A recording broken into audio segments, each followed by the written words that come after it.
IBM's PC naming conventions might have had a bland start. The IBM personal computer, IBM XT, IBM AT, PS1, PS2, but by the 90s IBM had started knocking out appetizing names. ThinkPad, Aptiva, NetVista.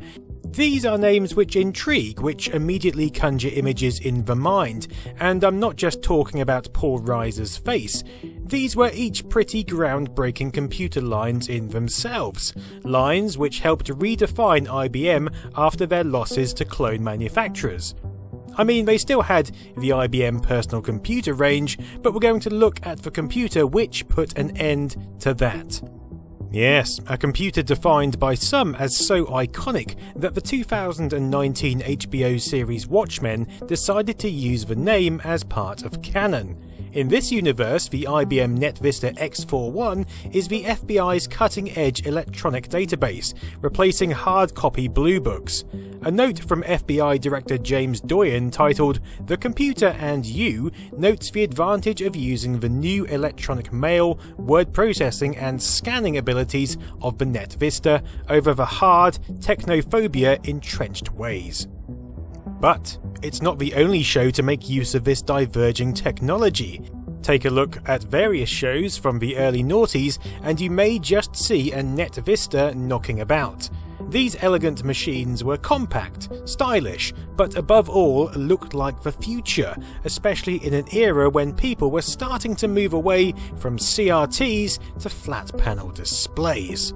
Something I'll never understand myself. Fast forward 20 years and, well, they still look pretty sweet. This is an X40 model. I picked it up from eBay for under £100. But back in the day, this thing would have cost you a pretty penny, even for a base model. High prices and over-engineered devices was a staple for Big Blue. In 1994, the IBM Aptiva range of home computers was launched, replacing the PS1 line and adding some funky finesse into the bargain. Check out that sliding panel. What a thing of intrigue and elegance. This is what you were paying extra money for, and when the sliders started to break, it may have not seemed quite worth it. But since losing so much desktop market share in the late 80s, this was IBM's new approach, diverging from the norm, creating machines that stood out. And for the most part, bar some atrocious advertising campaigns, it worked. No one has to tell you that doing business today is more challenging than ever. The Aptiva line was a success, appealing to the casual and perhaps new PC user who wanted something nice, something quality and had the money to do so.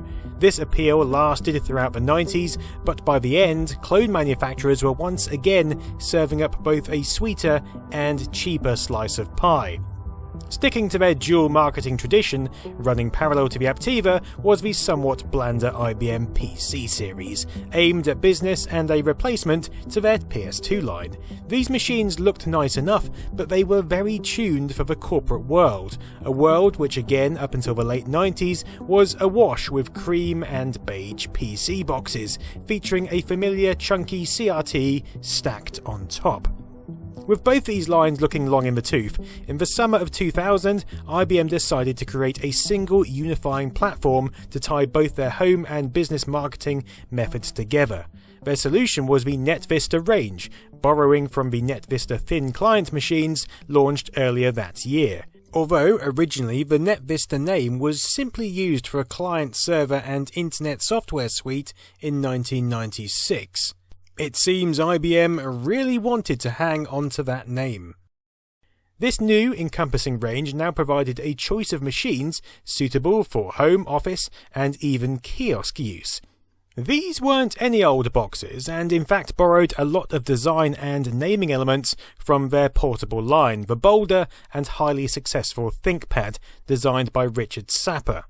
To appease those scared of change, models were initially available in the standard pearl grey colouring, but were quickly superseded by black shrouded numbers.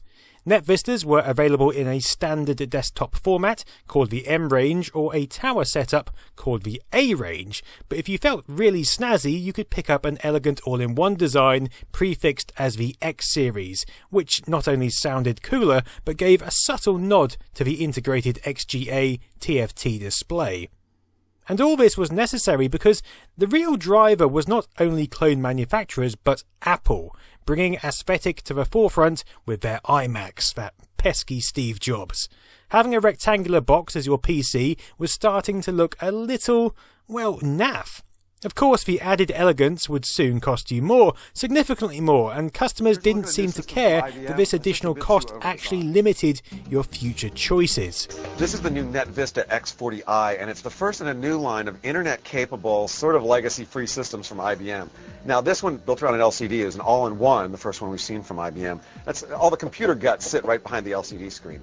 Now, there are a couple of things to like about this system, and unfortunately a lot of things not to like. The thing we really don't like about this system is how you get inside to add more memory or access the 2 mini PCI slots. Now, not all reviews were this damning, and actually it was quite praised in some magazines and even on user forums.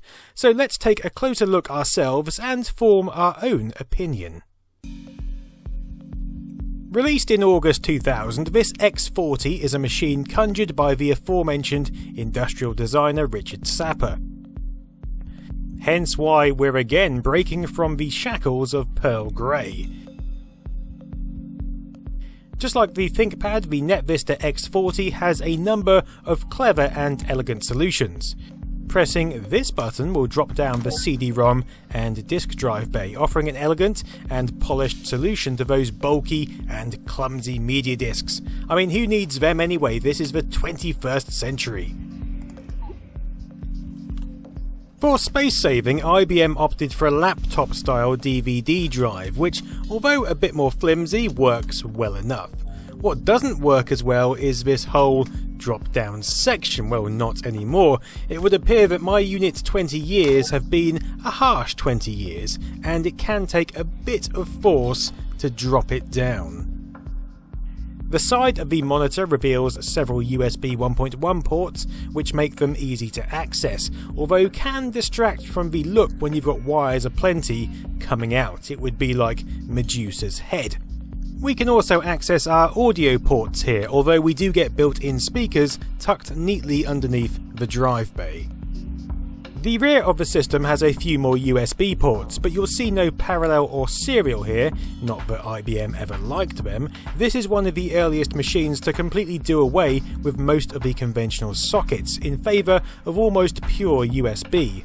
A bold choice, especially as this is still very much the early days of USB, and with USB 2 only appearing in April of 2000, IBM decided to stick with version 1.1.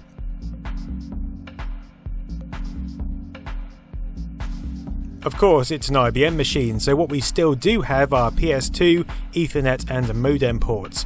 These are tucked right away underneath the monitor, and if you weren't told they're there, you'd probably have no idea. The monitor can also be tilted slightly, which is nice. The keyboard I have is almost the correct model, but it misses a couple of features, including volume and media controls on the top right. But it's still the basic design and is intended to tuck away entirely under the monitor. The idea being that you can then easily transport the X40 from desk to desk using the built-in carry handle. Slightly later iterations, namely the X40i, had fully wireless keyboards with numerous extra media command buttons. Unfortunately, I also don't have the original IBM scroll point mouse, but this Microsoft USB mouse serves the same purpose. The whole unit is a sleek and inviting affair, being aesthetically pleasing and bold without incorporating the garishness seen on some other standout computers of the time. You could even get a desk support radial arm so that the entire system could attach, leaving you with as much desk space as you need. Although if you have a later model such as the X41, you might find yourself with a massive power brick rather than the excellent built-in power supply of the X40. I suspect this was needed for uprated power requirements, but it doesn't half detach from the sleekness and mobility of this original outing. In fact, we should look inside just so you can see how densely packed this thing is. Getting into the base is incredibly easy. Just remove this piece of plastic and you're in. But really, other than the power supply and some ribbon cables for the floppy and DVD drive, there's not a lot down here. The actual guts are behind the screen itself.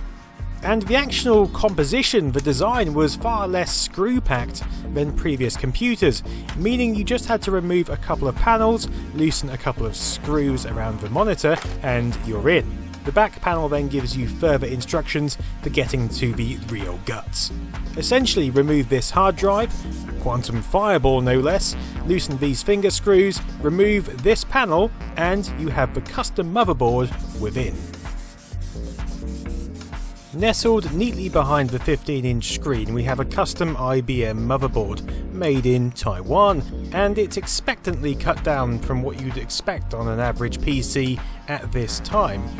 Running an SIS 630 chipset with a 133 MHz bus speed, this thing has a 128-bit SIS 305 video core, which was far from state-of-the-art, but could push some reasonable 3D, although it does borrow a chunk of system memory.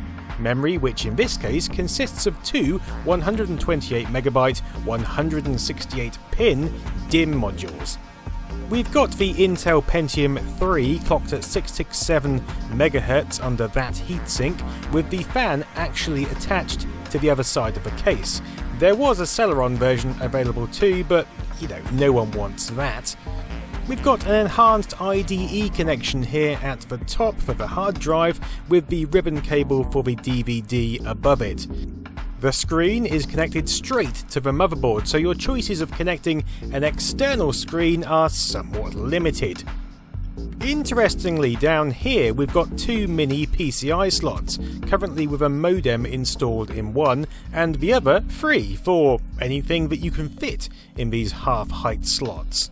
Sound is again integrated with a Cirrus Logic CS4299 processor with 3D sound, which isn't too shabby coming from the integrated speakers. Oh, the Quantum Fireball I removed earlier is 20 gigs, which isn't half bad for the time, plenty of space for a few game installs at the least. The coin battery was just beginning to corrode, so I took that out. And getting this thing back together was pretty simple, and that's despite what some reviewers claimed. We spent about an hour trying to line the screws up, and it would not line up. So if you do buy one of these, don't ever open it up, because you'll never get it closed. This thing's never going back together again. That's a real bad design problem right there. It also revealed what these pipe-like features on the back are. They simply make room for the PCI slots, even though initially they look like some kind of sweet cooling system. Alright, let's boot this up and see what's what. Maybe I'll remove this sticker first. I mean, we know what's inside now. Thanks.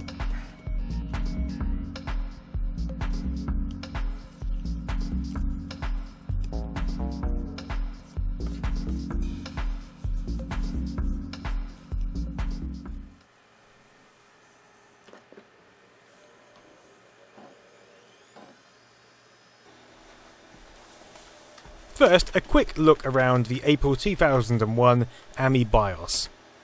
Pretty standard BIOS for this era. We can tweak the graphics options, change the USB functionality, mess around with ROM shadowing, normal stuff. The X41 BIOS, I believe, had some more unique features, such as the ability to lock the drive drop-down bay, and some additional security and encryption measures, but there's not much of that on offer here. Now, despite what that sticker says, we're actually treated to Windows Millennium Edition on this bad boy. I say treated, I mean it's here, that's about as far as I'll go. But being ME, it comes with all the desktop themes and screensavers from previous Plus packs. And of all the PCs you're likely to have, surely this is the one to make use of that computer theme, given the guts of the thing are literally behind the screen. I mean, this wallpaper is perfect. One thing to note is that the sound of the Quantum Fireball is absolutely exquisite. I'm going to run a defrag just so you can listen to the archival, platted ecstasy of this little drive.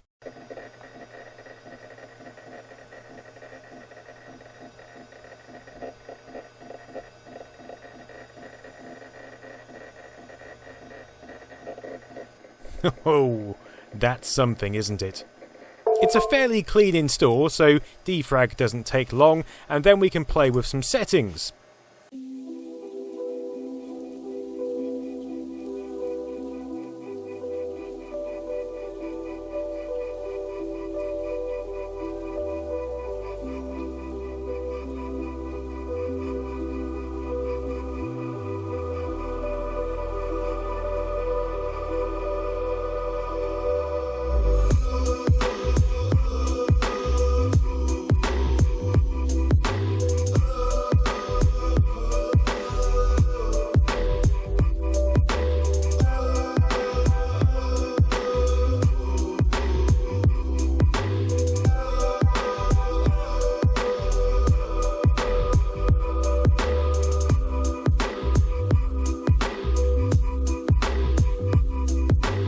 I always like to get acquainted with a machine in this manner, just going through the standard Windows programs. I always feel like the fluidity and pace of the screensavers, for instance, helps me gauge just how fast each machine is. And, this one seems to be doing just fine. I certainly can't imagine having any problems with this machine in typical office use. Even the keyboard offers a satisfying click and responsiveness. Maybe not the best, but certainly not the worst keyboard of the time.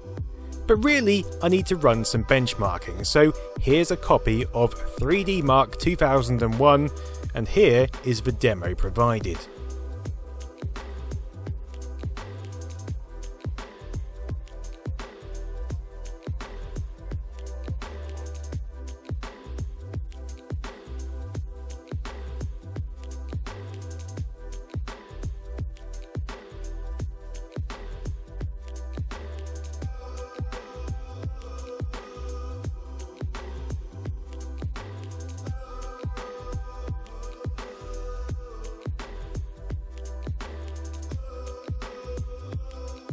As you can see, we're not exactly getting double figures in the frames per second.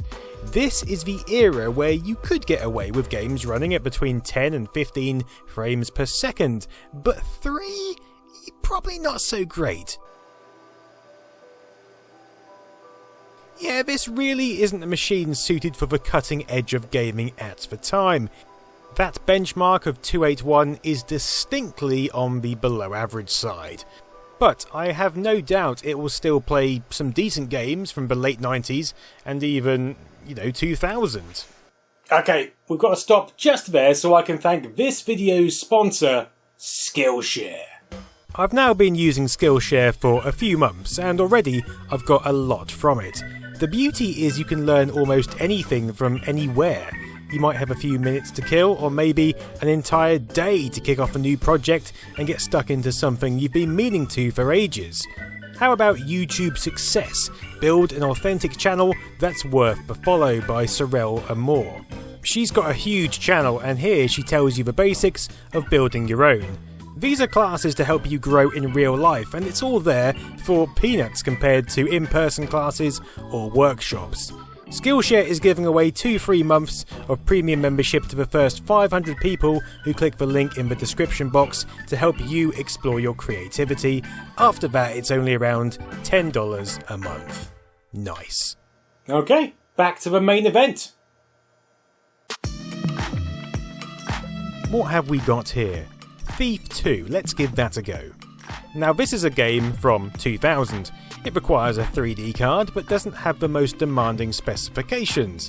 But I'm going to try it at full resolution under DirectX and see what we've got. Actually, it's not that bad. Motion is pretty smooth. We're getting about 15 frames per second most of the time, which was very acceptable back then. Of course, at a lower resolution, it would be smooth as southern gravy, so I'm happy with that.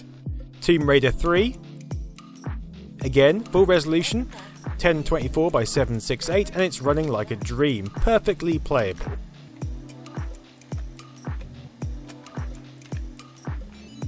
Indiana Jones and the Infernal Machine. Same thing, smooth and responsive. I'm starting to really quite like this X40. Okay, how about the devastatingly hardware-shattering phenomenon that is sheep? Well, blow me, it runs like a dream.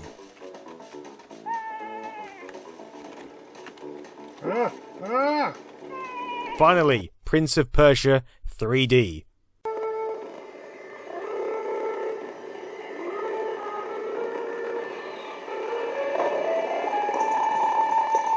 Well, apart from some sound issues on the intro video, which is probably down to drivers, it works splendidly.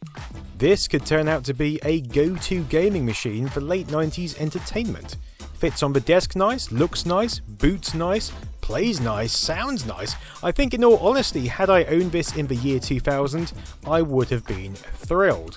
And owning it today, well, I think I'm even more thrilled. It might not be the fastest kid on the block, but its elegance almost makes up for it.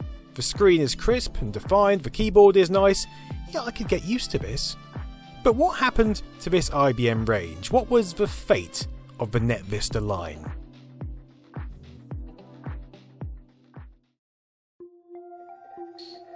Everything that has a beginning has an end, and for IBM's NetVista, that end wasn't too far away. The peak of the range was the X41 model, featuring a 1.8 GHz Pentium 4 coupled with an ATI Rage 128 display processor. It was a slightly more bulky version that didn't really offer that much more in scope or potential. The limited flexibility of the range meant the line was always going to be short-lived, and by 2004 the IBM ThinkCentre had replaced it. These machines had the space and flexibility to incorporate the bulky and hot Pentium 4 line without being too fussy. By 2005, IBM would leave the market entirely, selling its personal computing business to Lenovo, who ran with ThinkCentre for several years. I like to think of the NetVista as IBM's last flourish in a personal computer domain which they really created. Their PC design may have been torn away by clone manufacturers, but they created a platform which has lasted and is even stronger to this day. And the NetVista line was a worthy nod to their previous creative and inspiring technology. As for this X40, well, I think it has earned a permanent place in my office, so expect to see it in future videos to come. Thanks for watching and have a great evening.